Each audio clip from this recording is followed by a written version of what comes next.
Thank you for joining us wherever you are. This podcast episode is brought to you by the Old Ways Actual Play team. This actual play uses the Trail of Cthulhu First Edition tabletop role-playing game rules by Pelgrane Press. This actual play is performed by adults and in an adult setting. Listeners should know that this show may include mature themes and scenes. All content, including names, places, events, and so forth, which may bear resemblance to entities living, dead, or eldritch, is strictly coincidental. My name is Rena Henze, and for tonight's game, I will be your keeper.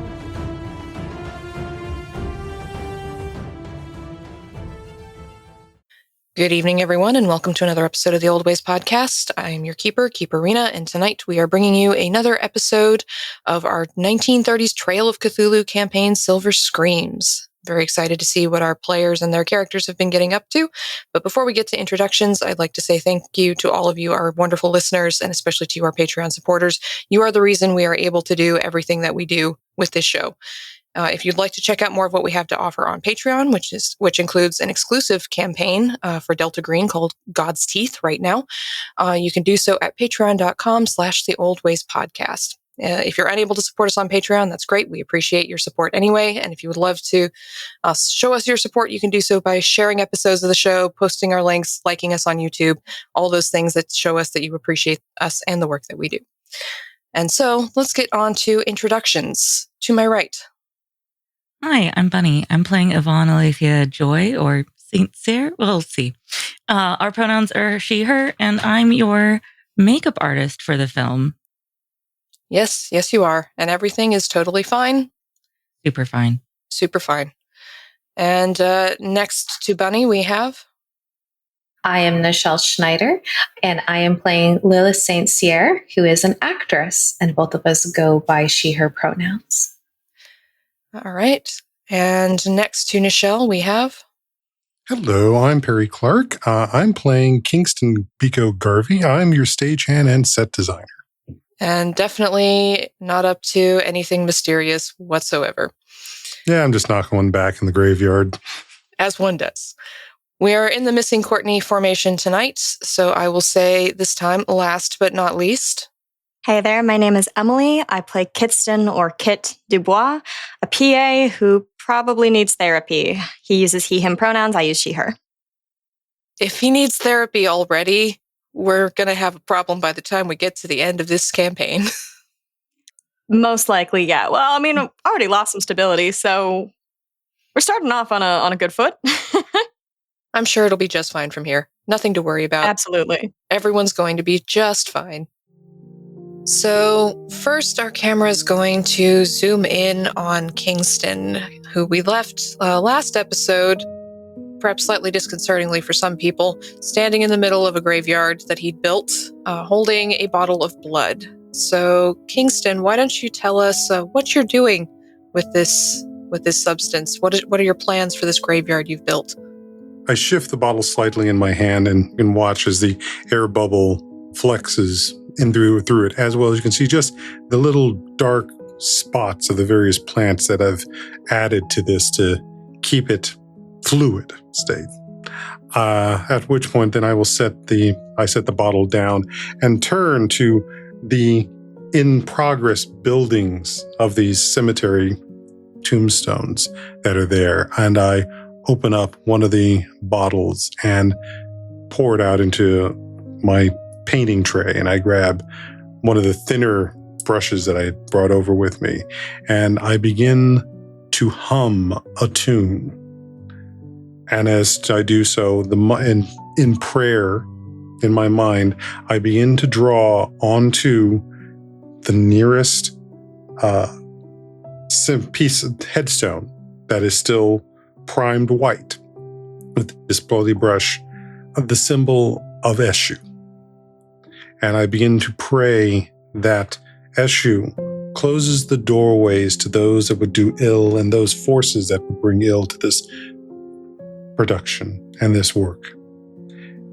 And as I do so, I then start interchanging between the humming to a song about him and going back into this prayer as I continue to make his symbol on this tombstone. Once that's finished, I return to the blood and begin to draw one to Oya and ask for her to bring only the calmest winds into this production, and so that those changes that come from it benefit us all. And again, interlacing it between a song to her tune, and this prayer. And then next, it is done to the Baron to bless this assemblage of the graveyard, to protect it from any spirits that would come and use this as an anchor point. Let it only be a place of safety and of the process of change that we bring here. And once that is done, I will do the same on each and every one of these headstones that I'm making for this. And as I do, I'm going to wait for the first one to dry so that I can then coat it again in primer to hide that these symbols and this ritual is here. I'm going to attempt to do that on the backdrop that I'm working on as well and prepping it. I will attempt to do this as on every single one of these things I create in this process tonight and the days to come where I can. I've hidden other symbols, not like these, on other things because they've not required the blood, merely just the symbol. But that dream that I had sown those many nights ago, and the dream that Brian told me about, this required more. This required, and was set in motion after I had that and I went and talked to Aunt Marcia. You had to do some preparation with Aunt Marcia to be able to carry out these actions that you're doing here tonight. So why don't we flash back for a moment and see what that looked like, your preparations with Aunt Marcia. I caught her ideally the next morning before she left to work at the store. I had, I don't think I barely slept much, but I took her a cup of coffee early that next morning when I knew I could hear she was awake. She accepts the coffee gratefully. She looks a little bit tired herself this morning. Her moods often mirror the moods of people in the house. It's a talent she has. She seems to pick up on things very easily. Why don't you describe Aunt Marcia for us? Aunt Marcia is a stout woman. I mean, probably about 5'8", curvy, but solidly built woman. Where Kingston has more of his height in the legs, she's got it more in the torso. And she keeps her hair in those finger waves whenever possible. So there's a point of her just sort of touching up the ones that she has right now and just dealing with the detangler. And there's just the hint of a knot forming in her hair. I know she doesn't particularly like to use the detanglers, but sometimes it's necessary to be able to walk around and get the job she presently has to bring the funds in. She's struggling with a bit of almost a bump that's there, and it's enhanced by a little of the gray hair around it. But she has a number of wrinkles, but you can see the crow's feet, and these are just the crow's feet of both the smiling, but also that moment of giving you that look that says, no, you doing better not step further forward. She's not giving you that particular look this morning. She smiles tiredly at you and says, well, don't just stand there, Kingston. Come in. What is it? You know, I can tell there's something bothering you. Come on, out with it. Yeah. I had a dream last night, or this morning, I should say. I don't think I've slept much. A dream? An important one? Yeah, I mean, I haven't had one of these in a while, but that's why it concerns me. You're in her room? Mm-hmm. She points at the edge of her bed, says, sit and tell me everything you remember. Right. It's sort of bits and pieces. I had been working on my journal before I fell asleep. There's been a new project that's been ask about, and I've been asked to be on it. Much bigger, much more important. And I was sort of going over my notes when I drifted off and I was in the dream again. Or in this dream, I was standing outside. It seemed deserted, barren almost. I think there was streets, almost like the streets around here. They could have been elsewhere in the city. But they were deserted. The state of them, that part's blurry. I don't know if they were crumbled or just empty. And I was there dressed like I was when I fell asleep. I was in my shirt sleeves, pants, such. But no one was around. And then this storm started rolling in. The lightning was just dancing across it. But it didn't feel like a normal storm. I don't know what Oreo was trying to say or do, but she was blowing in. And she was not happy. You could feel that she wasn't happy? Not as much as you can always feel with the way Oya's winds are blowing. You always want that warm breeze. You know, that's a good change. But this was darker. This was harsher. I mean, it was probably worse than any of the old hurricanes that used to come into the New Orleans when we lived there. That is troublesome. Exactly. Did the dream end there? No, there was more. I kind of found myself on a road. And at the end of it, there sort of seemed to be a dead end. But there was a figure there. Almost as if they were a void. I knew that they were male. So I couldn't be certain if it was Eshu. But also with Oya roiling in the skies and the void, I didn't know if it was the Baron either. But the feeling, this was about endings. Death was fouled. Death was involved in so much of this. Did he speak to you? Look at you? There was something said.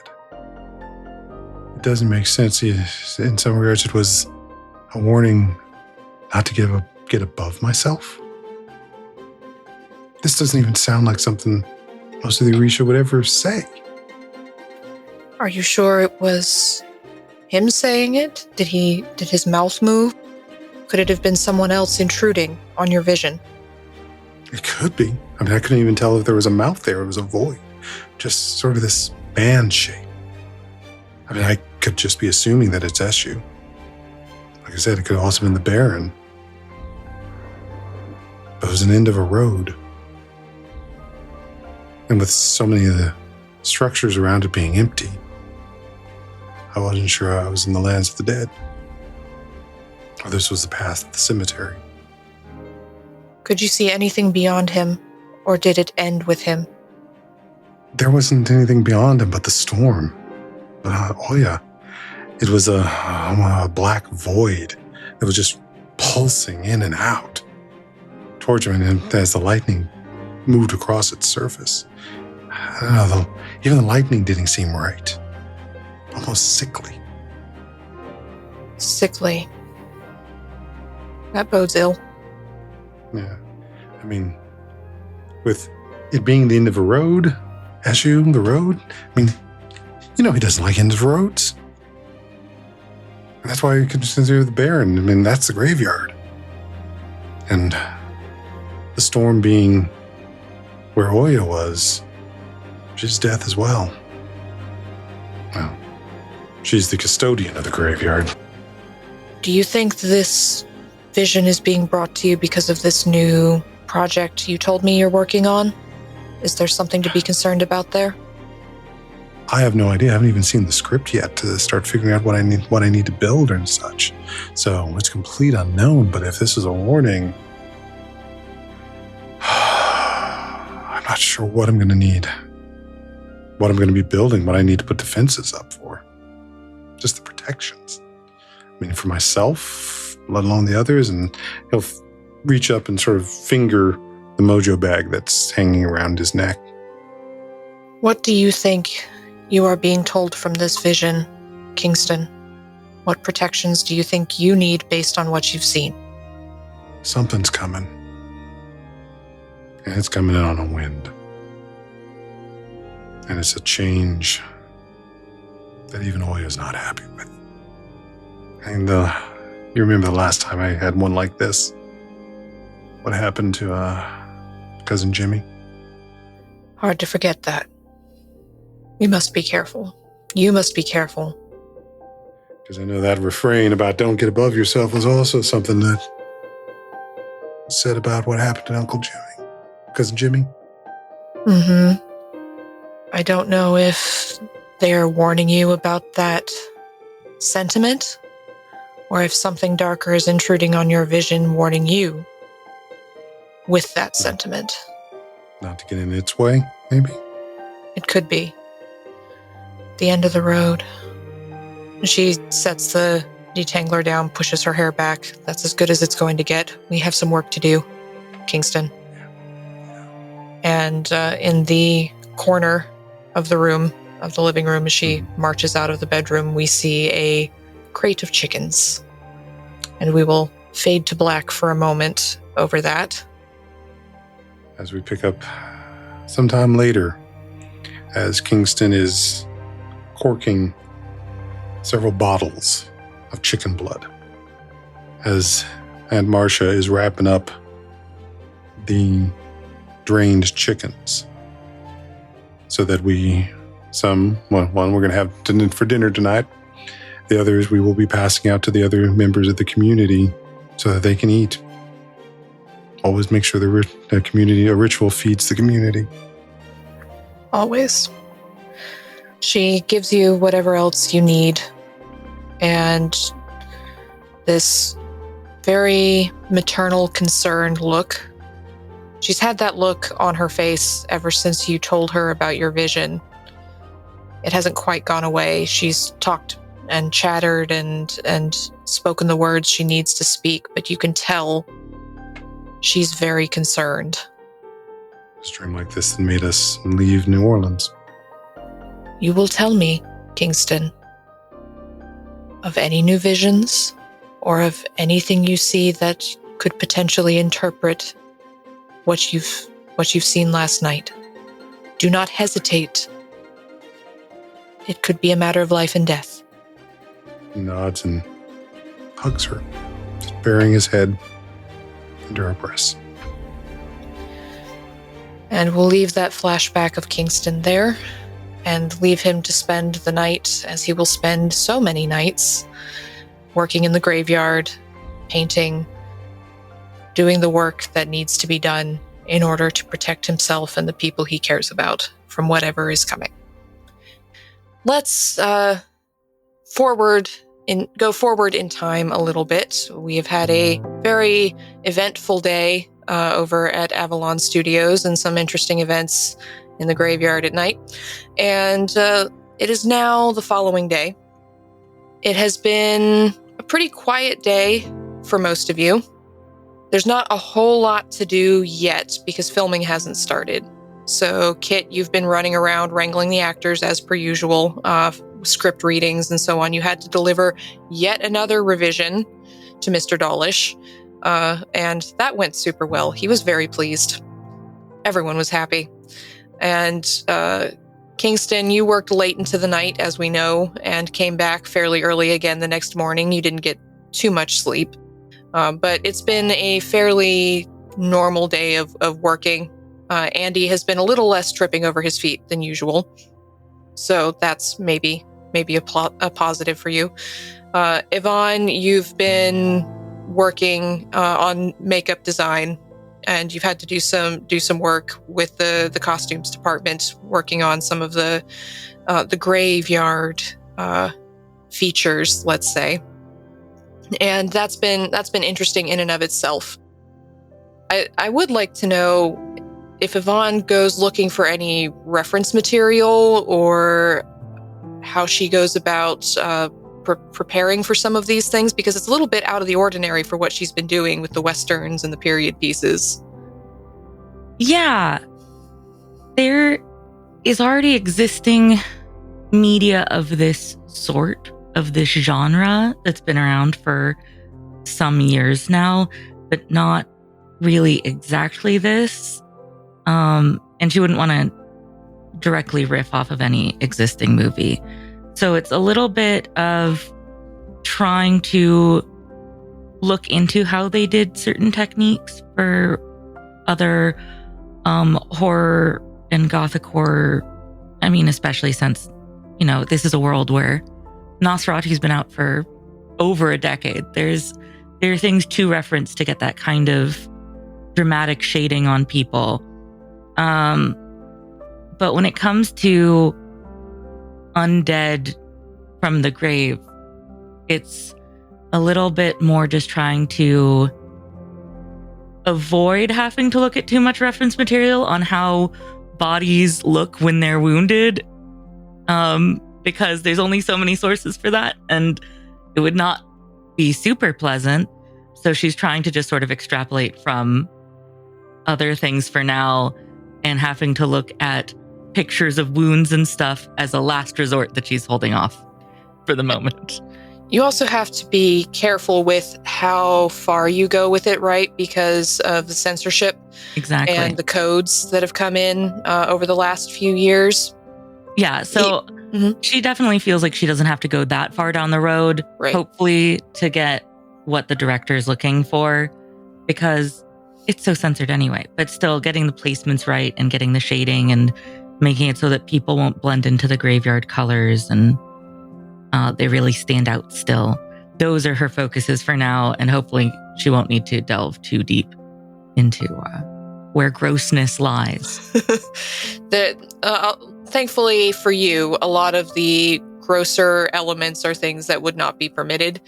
You have to be more creative with how you get across the idea of the horror, because you can't be flat out gross and terrible. So it's a bit challenging, but it also means you don't have to look at some horrible, horrible images, which is probably good for you and your sense of stability. No idea why I use that word in particular or anything, but it's a good thing for you. So Yvonne spends some time doing some research, some reference, looks into reference material and preparing some palettes to work with the setting and so on. Lilith, you have another script read through. It's been very interesting going through the new set of revisions, and also having to redo things with Blake Hudson, who's taken over for Michael Collins, and he's warming up a little bit now that by the time you get to the third read through, he's a little bit more relaxed and seems engaged with talking to people, but it is definitely different, and you can't quite shake the slight worry you have in the back of your head about why is this happening? Where did Michael go? This is all very sudden. Things are feeling a little strange. Well, he's obviously not a Michael, so. Oh, he's not. He is not a Definitely not. With this set of revisions, how much does it actually change my part? So the new set of revisions is focused mainly on adapting things for Blake. So changing some of the words that he says, some of the phrasing. He actually gets more to do than Michael had in his original script. You don't know if this was something that Director Moore had planned for, or the scriptwriters had planned for, like this is just going to be added to as we revise, or if this is a new change because they have this new actor over from Universal. But it's definitely more for him to do. He gets to talk more instead of just staring at you when he's dead, and just staring longingly at you or menacingly. But he gets a few words to say. And then Dawlish has some more dramatic lines that have been added, which he is crankily going on about having more to memorize before we start filming, and it's a little bit tense in the read through room, but it's always tense with Henry Dawlish in the room. Let's be real. Mm-hmm. Mm-hmm. Okay. Mm-hmm. Did they change the lead lady's parts at all from what we discussed? Yeah. Clarissa's parts have not changed very much. She's still got the big dramatic speeches. She's got the big pleading with Henry Dawlish's character, Dr. Gravenhurst, at the end, trying to make him see the light, see the good, bring him back to himself, kind of thing. They have given her a bit more dramatics to do, like the directions have amped up what she's able to do, so she's not just being sweet and pretty like she was in the last movie. She actually gets to emote, which is perhaps a welcome change for something. How is she handling it? She's a little tentative because she's not used to doing this kind of role. She's not used to having to full on emote with her whole chest, so to speak. Mm-hmm. And in the read-throughs, Director Moore is coaching her to try and get some more passion. Like, remember, Clarissa, this is the love of your life. You've just discovered these horrible things he's been doing, but you know there's still good in him. You know that you and only you can bring him back. And it's you. It's all about you. And put that passion in there. That you've been with this man for 8 years. Put all of that, and he's coaching her, and she's starting to get it. But it is taking her. It's going to take her a few read-throughs, and then probably a few takes on the set before she can really let go and lean into things, because she's not been allowed to.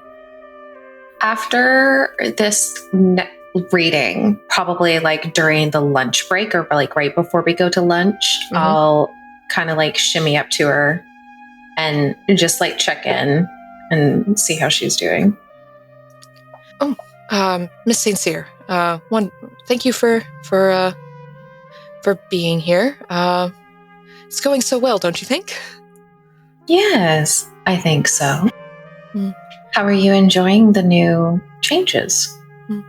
It's certainly more to do. I'm really fascinated by this final speech at the end that I give to him, to Franz. It's the longest speech I've ever had to do, and just the emotion Director Moore wants me to put into it. I'm having to really dig deep. I didn't know I had those feelings in me. Everyone has those feelings. You just got to figure out what it takes for you to bring them out. Well, I'm just grateful he's giving me more to do this time than just, being the leading lady. You always get plenty of lines, but it feels more personal this time. Well, if you would like to do any practice separate than the readings or anything, just let me know, and I'm more than happy to help out where I can. She blinks. Yeah, if you'd like to do some read-throughs sometimes, that would be nice. I know you've got plenty to do in this one too, so we could do some read-throughs. That'd be lovely. I'm guessing later this evening you'll be available? Not this evening, but perhaps tomorrow evening? That will work. Wonderful. I'm going to really get into character. You've been doing a fantastic job so far. Her face just lights up. She's been a lot more relaxed than she normally is at read-throughs, and she is a genuinely nice person, not the brightest person, but she seems to really light up with talking about this, getting her chance and getting more things to do. So she seems like she's very happy right now. Perfect. Blake seems to be doing just fine as well. He won't be joining us if that's a concern. So you don't have to worry about putting on airs or anything. Airs? She looks nonplussed. Airs? Well, I wouldn't expect that kind of read through to have more people, and it wouldn't be appropriate to invite the gentleman along. No, absolutely not. Well, I've got got to go get fitted for one of my outfits. So I will see you at tomorrow's read-throughs. Absolutely, and I look forward to doing some private practice with you later tomorrow night. And she flashes you that bright smile and hurries out, muttering. You can see her mouthing words to some of her lines as she's going, practicing. So the rest of the day goes fairly uneventfully for you. You have some more read-throughs, you go get some makeup testing done, you have to go and pay a visit to Sophia to get measured for something, get measured for your gloves for one of the particular scenes. But it goes well for all of you. And then in the evening, I believe there was discussion of a family game night to be held at the St. Cyr house. So, someone tell me about this tradition. We've always gamed together.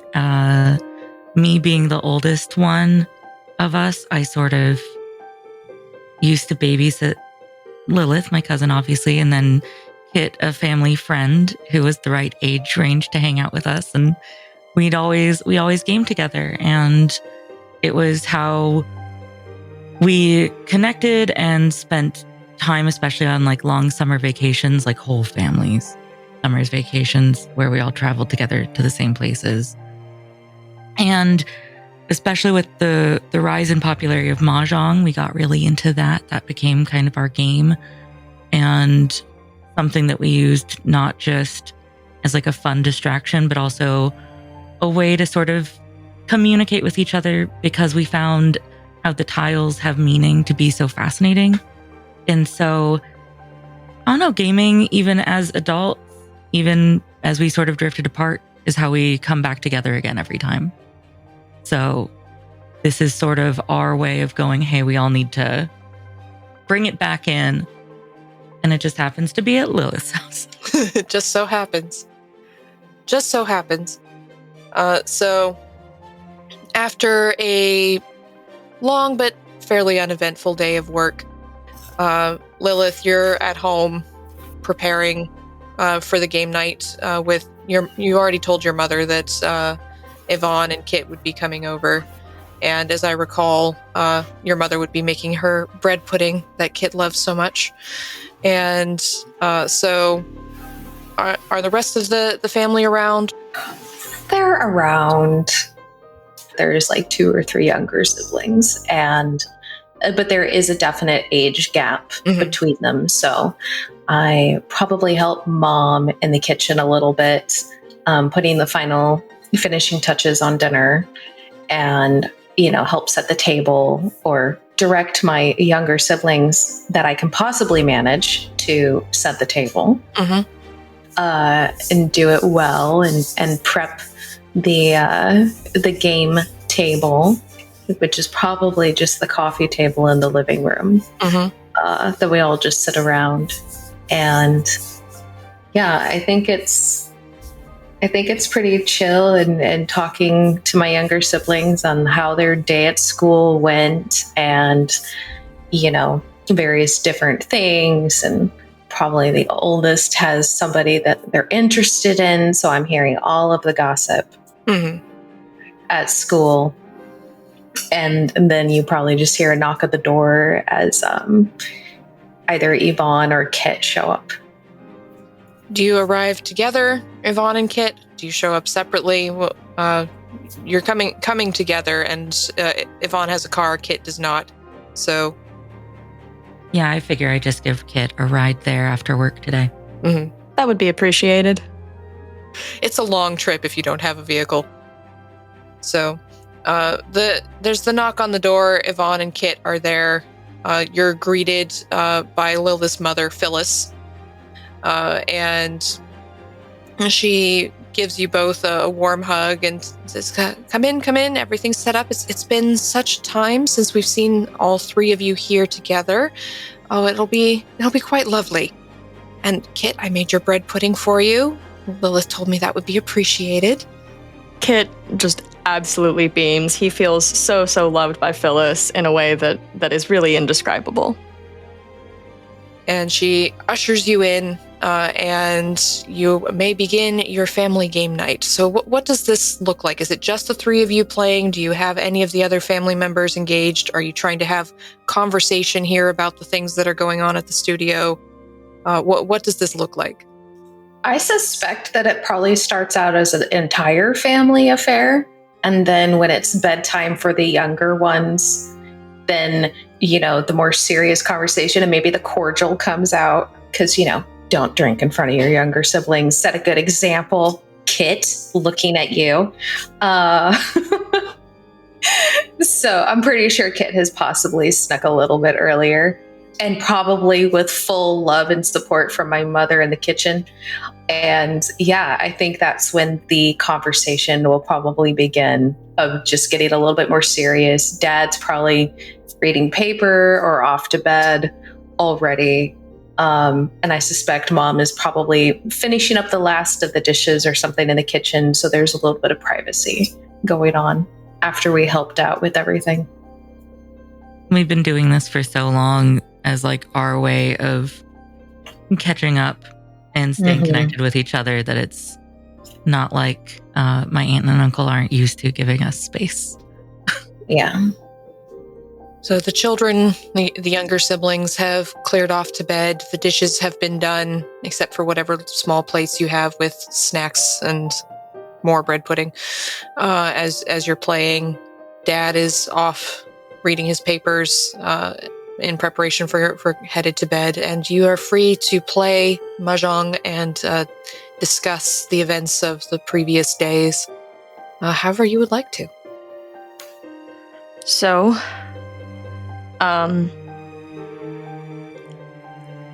well, I don't really know how to start this. That's fair, Kit. I know when you and I talked, it was there was a lot for both of us. So maybe we start here. So Lilith, I'm so sorry I haven't gotten a chance to catch up with you also in everything, and I hope stuff on set's going well for you. But yesterday, I talked to Sophia, who is working with me on costumes, and she and I got really weird mail at the same time. And mine turned into sort of a all-day affair to figure out what on earth. And some pieces aren't fleshing together still. But Sophia mentioned that when she went to the mail room to try to figure out where on earth this came from for hers, because hers was also not good, I think is the most polite way to put it without airing too much of her business. She talked to Leah in the mailroom, and Leah said some striking young man in a suit with very blonde hair that she did not catch the name of dropped off a piece of mail for myself, Kit, Kingston, Sophia, and you. And that's it. Those are the only 5 pieces of mail. Was that the envelopes that I gave Kit yesterday? Yeah, that's that. And I took it to Mr. Moore. He sort of dismissed it. He just said the threat itself wasn't as bad as usual, even if the manner was a little bit weird.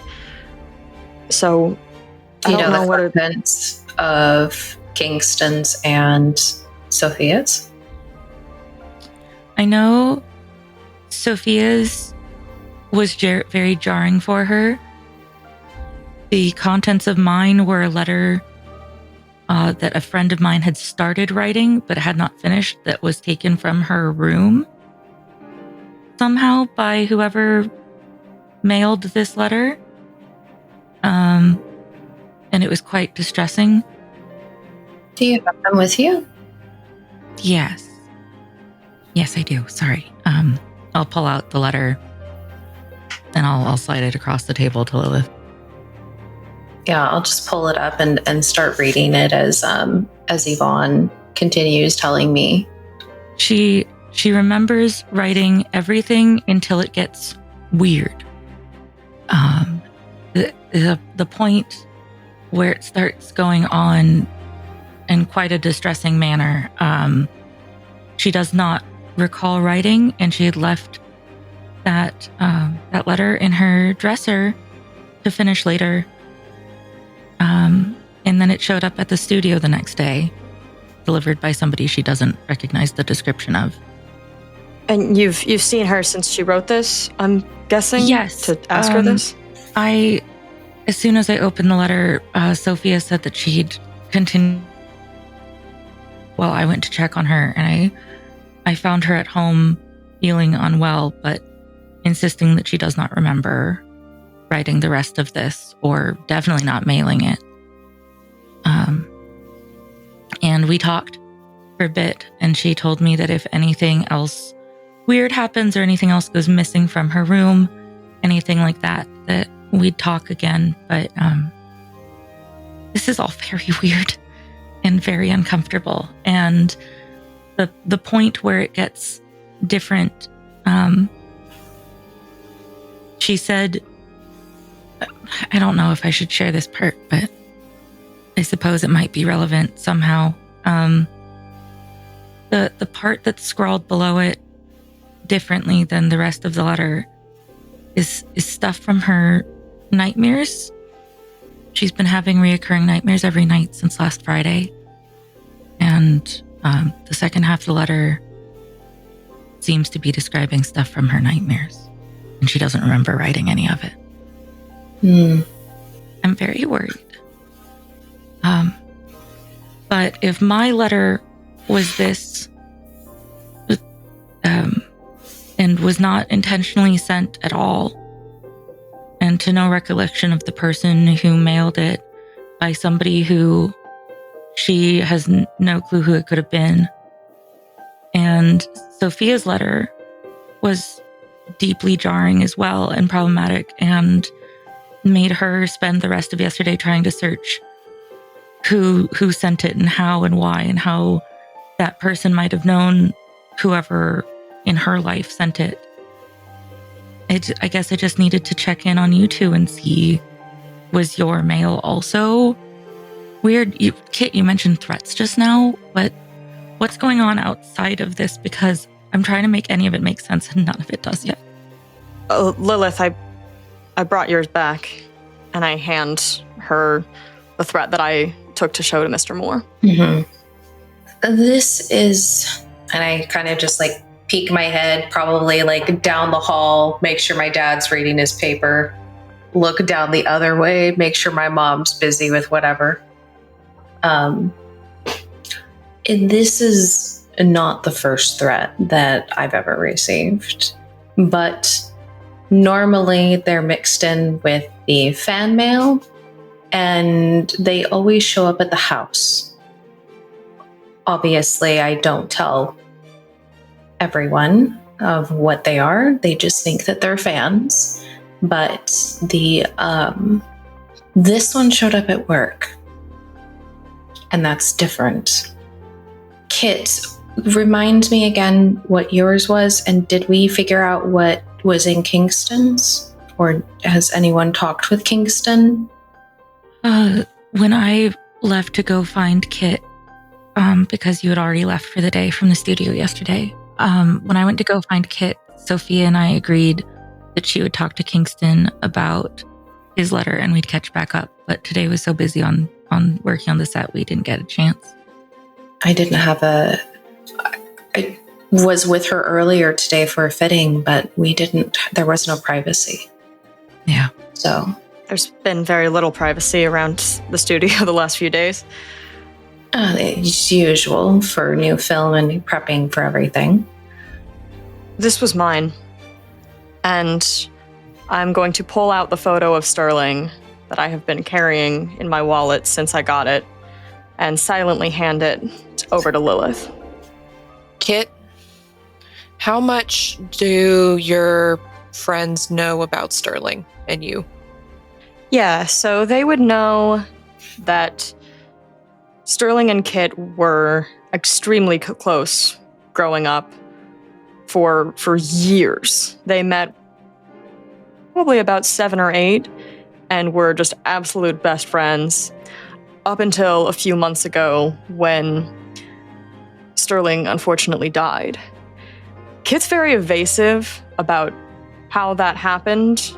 You would both know that there was a police investigation that Kit was involved in to some extent, but generally tried to stay out of because he was grieving so much. But besides that, you don't know much. Kit, do you need anything from us right now? Outside of discussing these letters, I know that this is very personal and also very much your business, but I want you to know that we're here for you. I know. In whatever capacity that you wish it. Yvonne will put a hand on Kit's shoulder and be like, I'm so sorry. I'm dealing with it okay. I just I don't know why it's been brought back up, and I don't know how this person would have got this photo. I've never seen this photo before. I don't know who this is. I have no idea. This isn't one that I took. This isn't one that anyone else took. I don't know why someone had this, or how they knew to send it to me. Okay, so you got this photo of Sterling that we don't even know why it exists or how somebody had it, let alone why it ended up with you. We have a letter presumably stolen from my friend's bedroom. We have a threat that was delivered differently than usual. And then we have two other coworkers who both got, well, I can't speak for Kingston's, but I know Sophia seemed, let's just say I had to spend some time yesterday consoling her before I felt comfortable leaving her to talk to Kingston and go my way to find you. So presumably 5 pieces of troubling mail to hearts and minds that are less steeled to it than Lilith, she'll say with a cheeky smirk. Yeah, I knew going into acting that this was part of the job, but I never expected anything like this to come after you guys, and I'm so sorry. So what do we do now? I mean, do we report it, or do we try and figure out who they came from? I mean, you said you know a little bit about the person who delivered them, but I mean, that doesn't mean we can track them down. That doesn't mean we can actually find them, does it? No, but we definitely report it as usual, and we make sure that there's a paper trail for whatever next steps that there are, and we start paying attention. What else is going on, and is there something bigger at play here? I know that Sophia arranged with Leah in the mailroom that if that man comes back at all, then Leah will tell Sophia right away. Mm-hmm. People can't just walk into the studio, right? Like maybe a guard might have seen him, or I know Leah didn't get his name, but maybe somebody did. We might be able to poke around. Maybe. That's the thing, is that if he looked like he worked here, or looked like he was on some sort of errand or business, they might have just let him in. It's been so busy recently that, yeah. I mean, in the name of efficiency, people have been a little bit more lax than usual. All I know is that Sophia said that Leah seemed like she was distracted, even just talking about him, and that he was just a man in a suit with the most striking blonde hair that, like, Leah didn't even think to catch his name or anything. So maybe he stuck out enough to somebody other than just her. But yeah, you're right. It's been so busy. Maybe just nobody thought to stop him at all if he looked important or busy, like he belonged here enough. Crap. Yeah, I guess Lilith's option of just make a paper trail is maybe what we've got. I don't necessarily want anyone to know that I got this. I don't really want to air my friend's business either. So I don't know how to approach this. Isn't that what they want? Is silence? Is it? How many things go under the radar unreported because somebody is uncomfortable or they feel ashamed of it? Well, that's true, but not that that's what is happening here. I'm just... Well, I guess with you as an actress, it's one thing, but to what end could mine or Kit's mail be? You know, it's blackmail. It's exactly what it is. Why would someone blackmail a PA? Why not? You have access to almost everything within the studio, Kit. And because you work directly for Mr. Moore, you can simply say, Mr. Moore requested it, and nobody is going to question anything. You have keys to every department. Oh God, you're kind of right, aren't you? Damn. I'm always right. But not Daphne, not anyone else. Daphne has the same thing. Yvonne can make anyone look like anyone else. Sit in her chair for a few hours, put on some makeup, grab a costume out of costuming. You just think someone's an extra. And Sophia, Kingston? Kingston is in charge of all of the environments, all of the stages that we record on, all of the safety measures which happen. And there are more stunts in this particular script than there has ever been in Avalon. Some of them are requiring special coordination. So you telling me that that's not important? Somebody wearing something from costuming that's possibly flammable, you end up in a situation, something doesn't work, that's supposed to break away, something happens on set, oopsie.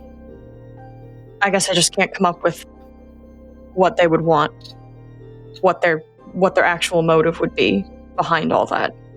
I've also never been blackmailed before, but isn't there usually some kind of threat or request or something that goes with that? Not just this?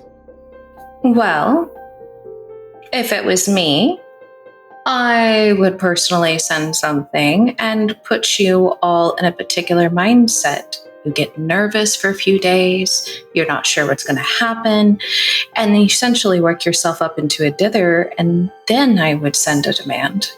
And at that point, you're much more pliable. So what is being applied by getting somebody in all 5 areas? The PA, makeup, costuming, backdrops, backgrounds, and an actress. Why? It's to make a statement. Now, what kind of statement is wanting to be made here? Have we ever done a film like this before? No. No. I believe this is Avalon's first. It is. We're also in the process. Mr. Moore has been very specific on actor unions, benefits, as well as employing people of color and other things, and not just giving them small parts or background extras. That is a political statement. Yeah. No, you're right. I know you're right.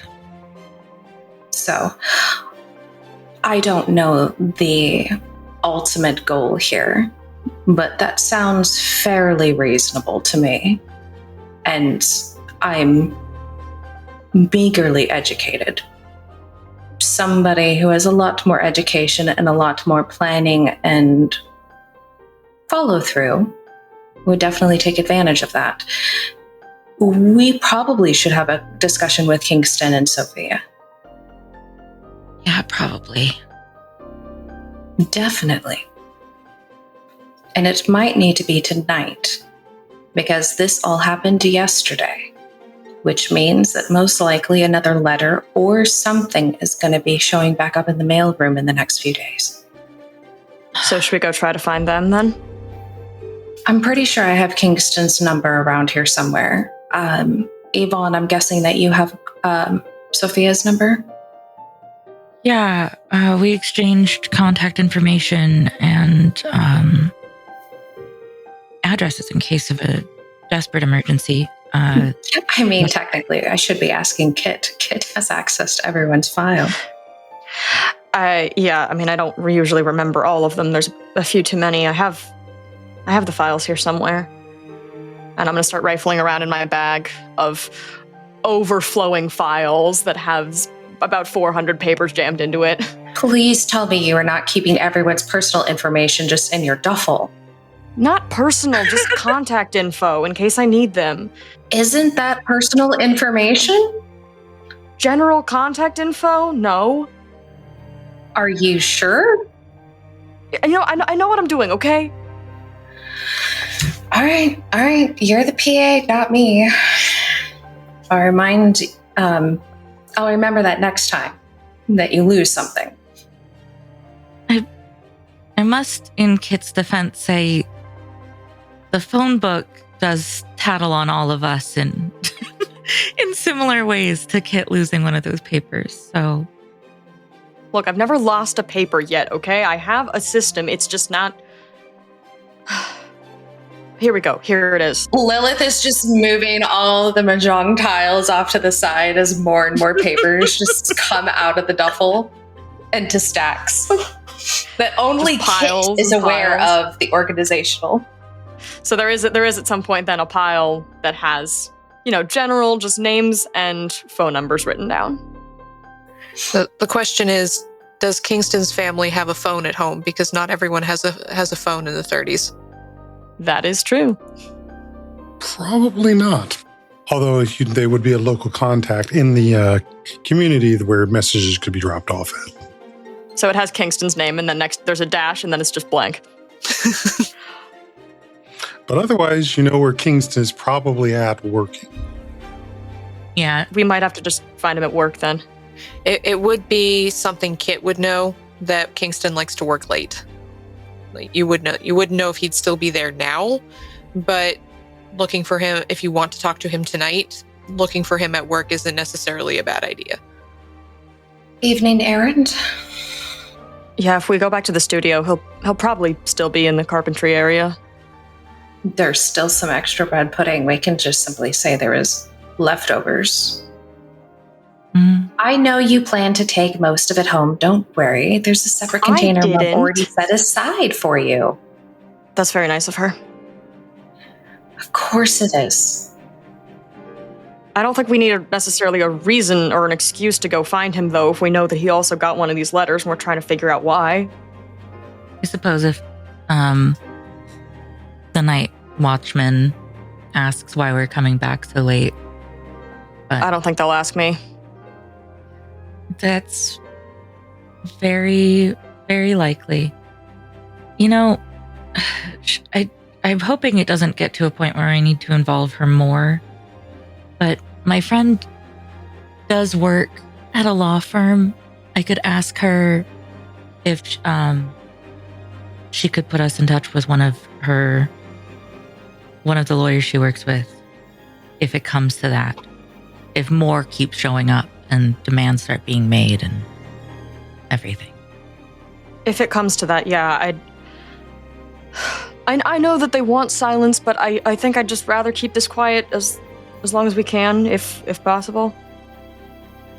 If possible. I get it. I do. I'd honestly say better than most, probably. But should we get to a point where we need to protect ourselves somehow, maybe that's a road we at least look down. I mean, I don't know if it'll make us safer to bring this all to light, but whatever happens. I will go get the keys from Dad. I mean, I can drive us. I drove Kit here. I can just drive us back. So the three of you pack up and sneak off. I assume you're not telling your mother that you're going back to the movie studio, Lilith? No, I didn't think so. So you sneak off. We're going out for a walk. For a walk, yes. Yes. So you slip off to Yvonne's car and drive back to Avalon Studios. And the night watchman looks a little confused, and then he sees Kit's in the car and looks in and waves and says, "Working late, Kit?" Yeah, I got some stuff we got to wrap up. Thought I was done, but, you know. Your work's never done, kid. All right. Just let me know when you're coming back out, okay? Will do. And he waves you in. Everyone likes Kit. What's not to like? So you make your way in, you park, and start off to find Kingston. What is Kingston doing at this point of the evening? Figure I'm about probably 3 or 4 headstones in, waiting for them to dry while I'm working on some of the next backdrops to put the symbols. And you're probably walking up as I am in the middle of, you can hear me singing as you see me painting these large circular symbols on this white background in blood. In blood. Perfect. All right. Hey, Kingston, sorry to bother you. Are you okay? Yeah, what are you doing here? I like it. I think it will be perfect. Thank you. Thank you, Miss Sincere. Miss Sincere. Ain't to say. Kingston, are you all right? We're sorry for startling you, truly. We didn't mean to scare you. We brought bread pudding. We did bring bread pudding. Thank you. Thank you. Well, again, I'm used to being here by myself most of the time. Sure. I can see. I think Lilith is just full on just ignoring Kingston and is just taking in the scene here of the backdrop. Kit is trying to remember if in the schematics that he saw any of this was laid forth before. It was not. Gotcha. Yvonne's going to try to focus on Kingston, but keep having her eyes dart to the wall that he was decorating just now. Kingston, yesterday Sophia talked to you about mail, I believe, before we all left the studio. Yeah, she did. Did the mail that you got, may we ask what the nature of it was? If the contents are too personal, that's fine, but just the nature of it. So I think this is time for a roll in assessing honesty. Okay, what are you trying to assess here? My general safety. General safety, valid, absolutely valid. All right, give me a roll, difficulty 3, because Yvonne is not the most masking of people, so I think you'd be able to assess her pretty well. So I have a 5 on my die. So as far as you can tell, like, not only can you tell that they don't mean you any harm, she seems a bit anxious and nervous, but not towards you. Like there's something that's bothering her, and she seems to be invested in that, and that's why she's speaking to you. Kingston will nod for a moment or two and then set the bloody brush down before walking over to his things. And we'll pull out an envelope, still wearing his gloves, and open it up. And then look directly at Miss Sincere and hand it over to Yvonne. Okay. Also note that everyone at the studio would know my last name is Joy. Sorry. So if you were talking to me... Sorry, Miss Joy. It's okay. So, oh boy. This is... She's going to, get salt on her fingers and look at it and then nod approvingly and then sort of rub the salt back off of her fingers into the envelope. Well done, but this is quite the mail. I believe I'll hand it back to him. I believe when Sophia came to talk to you yesterday, she kind of mentioned the situation, but you're one of only 5 people at the studio who received peculiar mail, all at the same time from the same delivery person. It was you, Sophia, and the 3 of us. From a man that's never been at the studio before, according to Lee in the mailroom. She'd never seen him before, didn't know his name, but he was quite striking. And he just had the mail for us and then left again. And all of it's very bizarre mail. Lilith here thinks maybe somebody wants to blackmail us all and is trying to get under our skin first, or is trying to unsettle us somehow, or maybe trying to throw off things at the production somehow. And she'll sort of look to Kit and Lilith anxiously, like, maybe I'm saying too much already. Maybe I haven't said enough. Where does this conversation go from here? Help. You get a floundering look from your friend. I think Lilith is going to touch the wet blood and check the viscosity. Is this prop or not? Not prop blood. Okay. You know, Kingston, I knew that you were very particular on what you request to make things feel real. But I must admit, I think this is a little too close. Lilith, do you mean that that's real? Mm-hmm. I'm just gonna look. How many jars of blood is there? There are at least 3 more bottles in the case that is sitting on the floor on the ground next to him. Mm-hmm. It's not human. Well, I'm guessing that you got it from the butcher. It's chicken blood. Okay. I am going to guess or make a very strong assumption that you would prefer other people to not know that you put this behind the paint. I would. Okay. Then I am going to ask one simple question, and then we can move on to what we actually came here for. I know that this isn't necessary for the scene, but I am guessing that it is very important to you and necessary for you. Is this a form of protection? It is. Then that is all I need to know. So this is not going to endanger anyone working in the studio?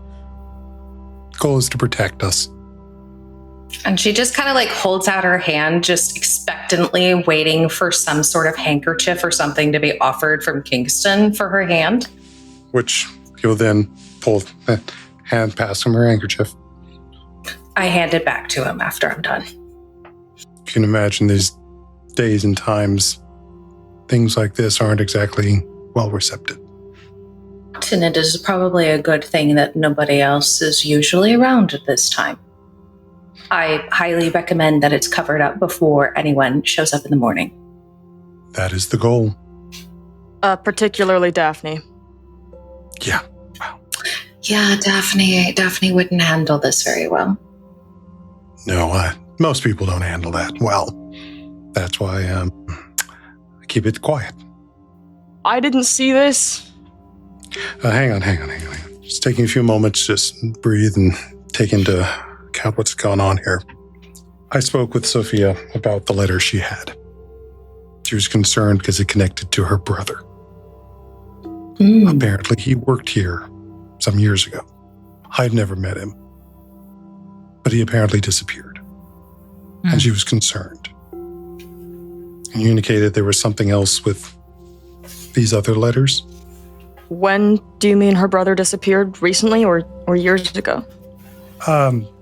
I think she said he had disappeared, but apparently, I guess, from what I can gather, because I was trying not to get into any of her business, she came looking for him here.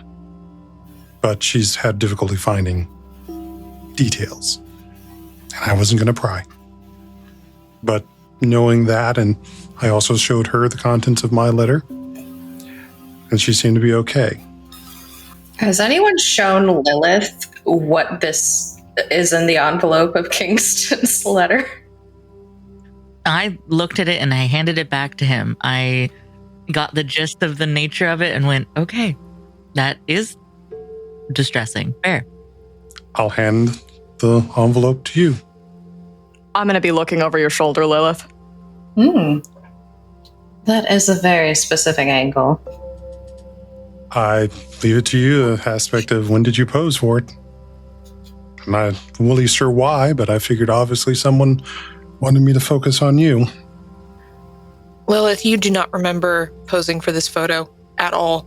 It rings no bells for you. It's just rather uncanny, seeing that I never posed for it. You what? What? I never posed for this. I've never seen this outfit before. The background, it's not the usual headshots or promotional material that is required. I knew it was striking, but also, if you notice... Well, thank you, Kingston. Well, hang on. Notice the paper. Because I also, with any photo of nowadays, you always write things on the back. It goes right through. That's not usual paper. What kind of paper is it? I don't know. Unless somebody screwed up during the development process. Usually you don't have a photo on that translucent of paper. And there's one more thing. When I'll reach into my pocket. There was something else in the envelope. Just for safety's sake, I was keeping in different places. I'm guessing this also belongs to you, and I will hold out the bracelet to you. You've never seen that either. Is it a matching set for my grandmother's piece? No, it's different. It's red and black. It's not something you've seen before. Kingston holds it out, and Lilith is not going to touch it. And just be like, And it's in my gloved hand, so... That one's not mine either. And I've never seen it before either, Rena. None of you have seen it before. Okay. Kit, is your photo on similar paper? Rena, is it? Yeah, if you turn it over and look at the back, because you didn't really before, you were too freaked out by the scratched out eyes and the mouth, it is bleeding through to the other side. Yeah, it is. I don't take it out this time. I really don't want Kingston or anyone who is not part of my intimate circle to see it yet. Okay, so we have two photos printed on the same unusual paper. I doubt it's a mistake in development. Kit, can you go step off to the side closer to one of the lights, put both photos up to it to see what shines through, just to verify? Yeah, okay. I'm gonna take the photo of Lilith and the photo I have of Sterling and go over to the nearest light bulb. Hold them up. So you get the same effect with both photos as you hold it up to the light. There's the outline of a grinning skull. Oh, okay. What if you overlay them? Does it add to the image? The skull gets more intense. It's the same skull on both photos, but it gets almost more tangible when you line up the photos. Okay, you guys might want to come look at this. Oh. Step over. I wonder if I'm assuming Sophia's is the same. You said it was a picture of her brother that she got, right? No, it was a letter. A letter? Which remind me what her letter said, Keeper? Yeah, so her letter was in handwriting she recognized as her brother's, and it was just, help me, find me, help me, scrawled over and over and over in panicky, massive letters, and it was splashed with something dried and dark. And I'm pretty certain it was blood. Not this stuff, but it had blood on it. That was your right. opinion of it, yes. Yeah. Yvonne, did Sophia ever mention what department her brother worked in? Oh, I don't recall, Kingston. Did she mention it to you? I don't, but probably apparently this sounds like it was from when the studio may have opened. So if anyone's got the records, it's probably going to be in the secretary office and where they deal with our paychecks and all of that. I'm going to look to Kit. Just head whips to look to Kit. I mean, I can probably go. No one would notice if I went in right now, I don't think. I could go look. I mean, I'd recommend not looking alone. Okay. I would go with you if you'd like, Kit. Just so that we stay in teams of... So we stay in pairs right now. At the very least. Nobody's alone while we figure this out. You don't think we're in danger here, do you? Kit looks increasingly anxious. I'm not saying we are, but I'm not saying we're not. Okay, yeah, let's go look at let's look at the records. Come on. Okay. Be back soon, guys. Gonna say as soon as they leave, I think Lilith is just gonna look with a newfound appreciation at Kingston. He'll sort of bashfully look over at her and then look back to the brush. Do you mind? No, please go right ahead. And if there's anything else that comes to your mind while we wait for them, please do regale me. I'll sit here with bread pudding. He sort of nods for a moment and starts to step away and pick up the brush. Have you been having any dreams? No.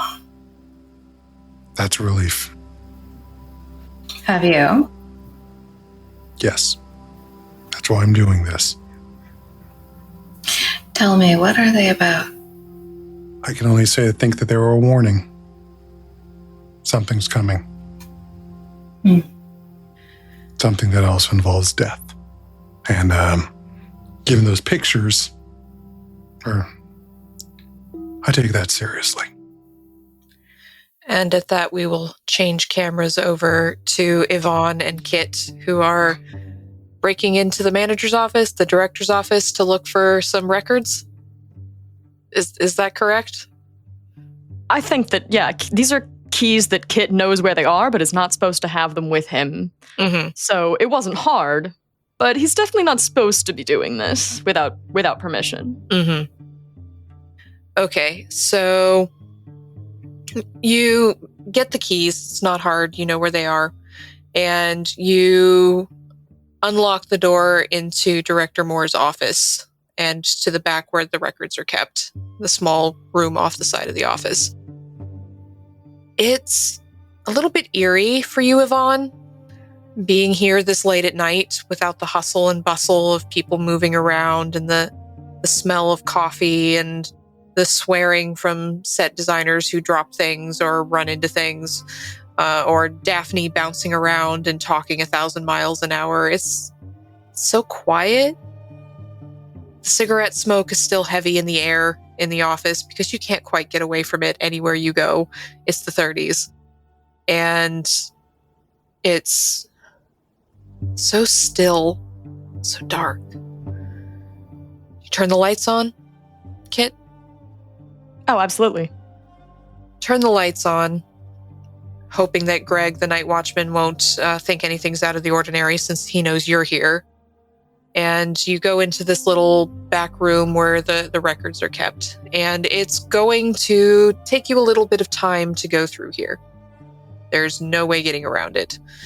It is a lot. But in Trail of Cthulhu, there is no hiding clues behind rolls. So you are going to find what you are looking for. It's just a matter of time. So you dig, both of you. You know that he was here a couple of years ago, so you can jump further back. Avalon Studios has only been around for about 3 years. It's not that old of a studio, so luckily that cuts down on how much you have to look through. But you do find, eventually, after about an hour of searching, you find a folder for a Howard Reed. That's him. That must be her brother. Yeah, this has got to be him, right? Yeah. I'm going to take it out and open it up. Okay. And there's no headshot. He wasn't an actor, so there's no photo in here. But you have the address where he would have been staying, which you don't know if Sophia has that information. You assume she probably does if her brother was writing to her. But you have that address there. You have the next of kin for notification is listed as Sophia. And you have a note that he was hired to work on set design. And that is all? There's not that much in here. You'd expect there to be a bit more performance reviews, things of that sort. He seems to have just, his life, his career here is just gone. You don't have all of those notes, those reviews, those raises, any notices of a raise or of a change in position or anything. You don't even have a notice of him not working there anymore. It's strange. This doesn't make any sense. It's like he only worked here for 2 weeks or something, and they didn't even bother to release him. There's like nothing. But if he only worked here for 2 weeks and then left, there would at least be a note that he no longer worked here, right? Like a termination of his employment. Absolutely. That's what I'm noticing. I mean, there's barely any information. So I don't know. Maybe there's someone else that maybe there's notes on him in someone else's file. Maybe it just was put in wrong. And I'm going to start looking around at the same time to see if I can find his name on any other document. Kit, may I? And I'll point to additional people files. Yeah. Just make sure you put everything back the way you found it. I don't want Mr. Moore to know I was here. Sure. I'm going to carefully look for Sophia's file. Okay, so you go looking for Sophia's file. And Kit, you're looking for what kind of how are you going about this research, trying to find references to him in other files? Like what is Kit's process there? I'm looking through files of people who I think worked there at the same time as him. Okay. To see if they have any notes on collaboration, being put on the same team as him. Mm-hmm. Maybe they have the same address. I'll be able to find out if they were roommates, anything like that. Okay. For this one, I am going to require a library use roll, difficulty 4. It's not going to prevent you from finding information, but it will determine how long things are going to take, essentially. Yvonne, because you're looking for Sophia's file, you don't need to roll anything. It's easy to find. I rolled a 2. Okay, it's taking you a long time, like much longer than you were hoping for. You're going to find that information, like what bits of it you can find, but it is taking a couple of hours. Gotcha. Yvonne, by that point, you have found Sophia's file. Is there anything in particular you were looking for? Does everything seem ordinary? No notes that seem out of place on her file or anything? Does it all just seem like normal employee records? It's normal. You do have a handwritten note from EM, you assume Evan Moore, written about praising some of the work that she did, like a commendation almost. You don't know if she's seen it or not, but great work on Devil's Locket, listing out some details. Must contact about next film. But you would notice there's nothing that would seem to connect her back to Howard. Mm-hmm. Same name and everything. Her name was in his folder as a contact, but there's nothing in here like noting that she's related to someone who used to work here. There's no mention of Howard, nothing. Did they overlap in the time that they worked here? They did not. Okay. I mean, she came to the studio to find him or information on him, so that makes sense. It is weird that there's no mention of him whatsoever, though. And that's kind of what I was hoping, was either he is mentioned somewhere and that would hopefully be a lead, or it'd be like an almost eerie lack thereof. So, hey, Kit, Yeah? I don't want to interrupt your work too much, but it's kind of weird that Sophia's file doesn't even mention him at all. Like, anything about him or being related to anyone who used to work here, nothing. There's just, it's like he existed in a vacuum separate from her. Nothing anywhere. At all. Not that I'm finding. Okay, don't tell her I'm doing this, but I'm gonna write some of this down. And I am gonna take a blank form and start copying some of the details from her file onto a piece of paper. And I'm also gonna copy what little there is on Howard onto another piece of paper. You see that he was assigned to work on a specific crew on his first date because his name is listed under the crew notes. Philip Wilkins, who is one of the set designers. So according to one of the notes in Philip's files where it lists all the movies he worked on, Howard was assigned to his crew. Okay. All right, we should probably put things back. We've been here a while. We should see how the others are doing. Yeah, of course. I think that we found everything we're probably going to find. Nice work on the info from Phillips. You too, on everything. Are you all right with everything with your friend and her?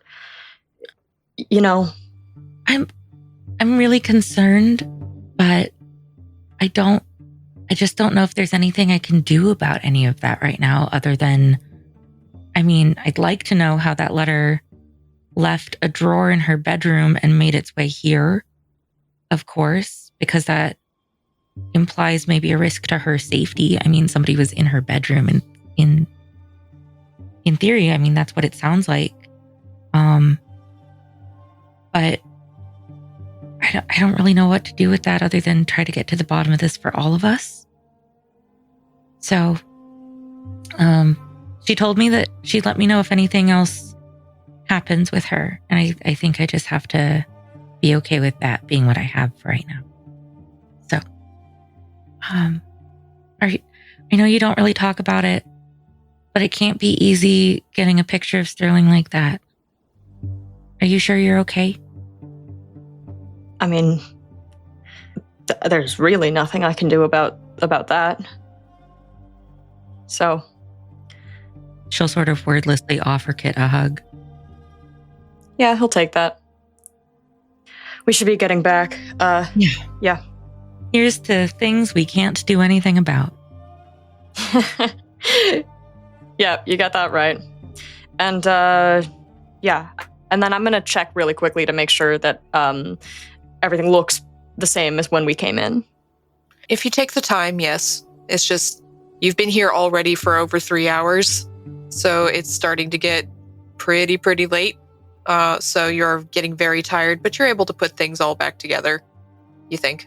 All right. I think. Okay. You think. Noted. Mm-hmm. Cool. You could make me a conceal roll. Okay, yeah, I'll do that. Difficulty 4. 3. All right. So you think you've got everything perfectly back in order. It looks great. To your tired eyes, everything seems exactly the way it was when you came in. Of course it does. Is this the type of thing that I could also help with by rolling conceal as well? Or am I so unfamiliar with the space that it just... I think because you don't know the organization system and you don't know how things are set up in here, like PA and secretarial stuff is so far out of your zone. I'm going to rule on this one no. Yeah, just because I don't think it would be reasonable for you to know how this should look. Fair. Team ups are great, but I don't think in this one it makes sense. Sure. So, So yeah, it looks great, Kit. Yay! Let's hop back over to the carpenter's spot. All right, you head back over to the graveyard, where for the past 3 hours, Lilith and Kingston have been hanging out, bonding over Lord knows what. By the time they've arrived, you'll see that the ones that I was working on are now getting painted and primed over, so the symbols will be hidden. They've dried enough that I can do that. And as you walk back into the graveyard set and you see that Kingston's been painting over things, there is a loud crack of thunder outside and the heavy sound of rain hitting the roof. And that is where we will end this episode. Thank you all for listening. I can't wait to see what happens as our investigators follow up what trails they have available to them next time. Thank you and good night.